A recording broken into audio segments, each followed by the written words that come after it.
Here we live stream. And in this, I'm talking about why speaking's evolution defines your success today. So, first of all, I'm going to quickly take you through a history lesson on public speaking so you'll be able to see a little bit of how it's played out over the long haul. But while I do this, I'm going to be taking you through three common elements. So, we're going to be finding the common elements that are in public speaking back then and that should still be there today. It's super relevant for you, no matter what job that you're in. You need these three common elements. They're going to show up. They're going to be anticipated. They're going to be expected in what you're doing. And the more that you have it, the better off you're going to be. So let's go ahead and just start with this right here. Ancient East and then ancient West. So in ancient East, so think about in Asian countries, think about in Middle East. In ancient East, it was all about stories. It was all about embedding truth in the story that they were telling. So if you think about any of the ancient Jewish scriptures where Jesus is growing up in. Those were stories that were full of teaching moments. Sometimes when we read it as a Western today, we go, man, they're talking about all these kinds of horrible stories and what's happening there. Back then, they were writing it not as prescriptive, what you should do, but descriptive, what was done. And then you find yourself in the story, you comment on it, you talk about it, and then you find the truth that's relevant for the situation. The ancient West, we think about in Greece, and then we think about Rome. And Rome really followed in the footsteps and was really heavily influenced by Greece. In Greece, you think about Socrates and Plato, and they used public speaking to really persuade public opinion, which is still relevant to today. One of the huge elements that you'll see again and again is that public speaking is about persuading. So, where do you need to persuade people? Is it that you need to sell your idea? Is it need you're standing up in a boardroom and you have the solution and you use your speaking to persuade? Those who can persuade are going to be those who are remembered. Remember that. Those who persuade are those that are remembered. So why is it that we remember Socrates? He never wrote down anything. It was because of this public speaking. So from there, we get Cicero. Cicero was in Rome and he followed in the footsteps of a lot of the great orators of Greece, and he came up with the three different elements of public speaking that have been influencing people for 2,000 years. Yes, your public speaking can influence people. So he came up with the whole idea of ethos, pathos, and logos, and really, well, actually, he developed it more. It actually came up earlier, but he grabbed a hold of that and he talked about public speaking a whole bunch. He talked about all kinds of elements. Look him up. There's amazing things that Cicero did, and really him and Plato and Socrates, huge influential people in terms of public speaking. So I want you to grab a hold of that. If you persuade, you can be remembered. Now, what happened after that? Then we come into the medieval period. And really, Rome was replaced by the church. This is huge. The church, the Catholic Church, used public speaking to change the way that society thought. So your public speaking can actually change the culture. Culture is embedded in words. That was something that Confucius talked about in ancient China. So that your culture of your company, the culture of your family, the culture in your life, the culture that you're establishing is embedded in the words that you use. So we saw in ancient Greece, we saw this whole idea of, man, persuasion is going to be something that's remembered. Now we're seeing in the medieval period that using the words, they changed the culture. Now, Renaissance came along, and all of a sudden, a lot of those classical thinkers were remembered. And once again, public speaking took on a form of an art. And it was actually celebrated along with a lot of the other ways that art was celebrated in the Renaissance period. Quickly moving on into Enlightenment, and then let's put that together with the modern period. So think about like Patrick Henry and think about Abraham Lincoln.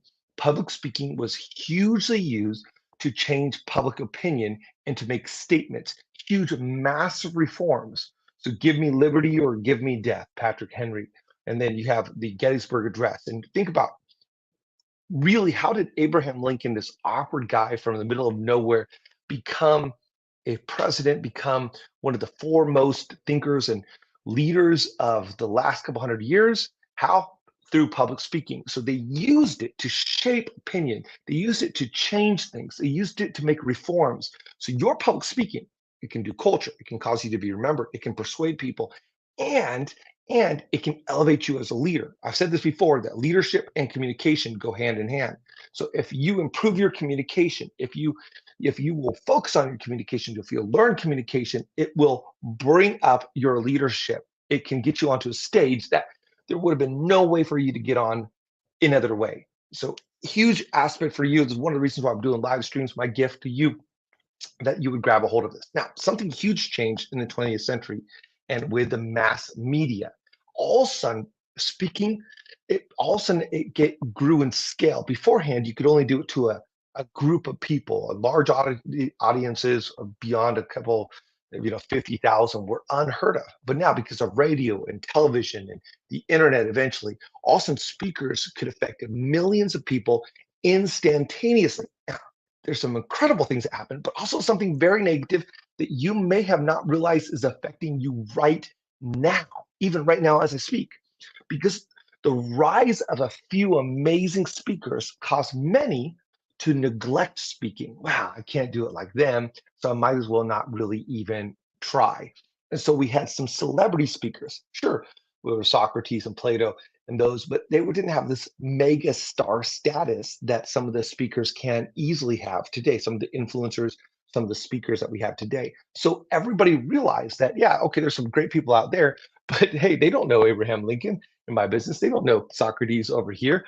I have to rise. I have to. So instead of having a few major celebrities, they had a lot more people who realized the need and would focus on that cultivating that gift and become a great speaker in their area. So unfortunately, because of mass media, one of the things that happened is a lot of people have become spectators instead of participants. A lot of people have said, well, that's public speaking is for those who can do it really well. I can't do it really well, so I'm not going to really even try. And I just want to put a kibosh on that idea right there. If you have this idea of like, well, those people, those people, those people, I want you to be one of those people in your field. Sure, you might not have millions of people watching you, but you can influence, you can persuade, you can be remembered, you can raise the bar of leadership all through public speaking, like we already saw.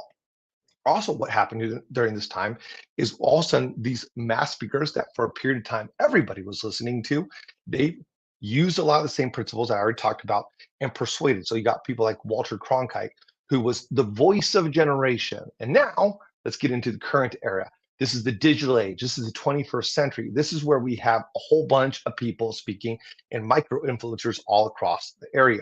There's going to be 5 different trends I want to quickly walk you through that are currently active. So TED Talks, I'll walk you through Zoom, social media, diversity, and then informal speaking. So these are 5 trends that are currently happening right now in society. And one of them is TED Talks. With the last 20 years of TED Talks, what has happened is that has influenced the way speaking has changed to really make things go shorter. This entire live stream will be less than 12 minutes instead of being a full hour lecture that I could go on and on about history here. So TED Talks has shortened and has grabbed a hold of some of that ancient Eastern thought and embedded truths into story. The second thing that has happened is Zoom, web conferencing. I did a whole TEDx on why we are doing web conferencing wrong. This is something I'm passionate about. But one of the things that has happened with Zoom is because we can just hop on here and do this right away, is we don't take the time to prepare as much as we used to. We used to go into an environment, we used to be thinking about it, and we would often be more prepared. Now we can just have notes right up on the screen with us, and we just sit down, and we might have like, sweats on or what it might be, or not even turn on the camera. So it's made it really informal and we can connect anywhere without preparation. So let me just encourage you, make sure, even though you're using the great tools of Zoom, put the time that you used to put into travel, put it into Zoom. Okay, we'll come on to the next trend right here, and it's social media. So with social media, it has really caused us to go for a short attention span. It's why one of the reasons why even on this, it's like, oh, 12 minutes? I can't get through 12 minutes. I don't have 12 minutes. Put this into 1 minute. Fourth trend that's currently happening is diverse voices. And this is a real current trend. We're really going, let's hear from everybody.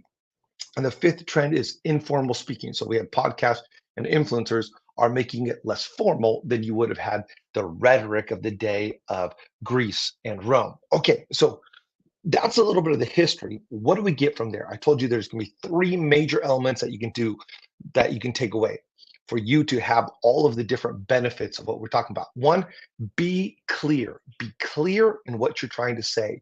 Don't get off onto some major thing. I mean, I could have gone to some different stories that would have been interesting, but not necessarily clear around how the evolution of speaking affects you. So be clear, be persuasive. So you should have an element of, this is what you should do. It's going to help you. So have a case study or have some points, and then have some kind of link to this should change you. You should do something. So there, even if you're not using the words, there wants to be this sense of, hey, this is what's good and you should do it. And the third one is engaging. What can you do to be engaging in all of the different stories and the different past times of communication, of public speaking, the evolution? There's always been different ways to engage the audience. And although that changes from time to time, I want you to be thinking about, how can you engage your audience? Okay, so that's what you should be. How should you do this? Try to work on keeping things shorter. Try to use more stories, case studies, analogies. Always be prepared, even if it's spontaneous. Come up with systems for spontaneous communication. Include your audience. So the whole diversity aspect right here. Think about who you're talking to. Not everybody is coming from your same vantage point. And find the fifth one and final one, find your real voice and be confident in it. So that's how the evolution of speaking in a quick 10 minutes has come about, and how it influences you. Thanks for checking it out. Looking forward to doing another one tomorrow. Until then.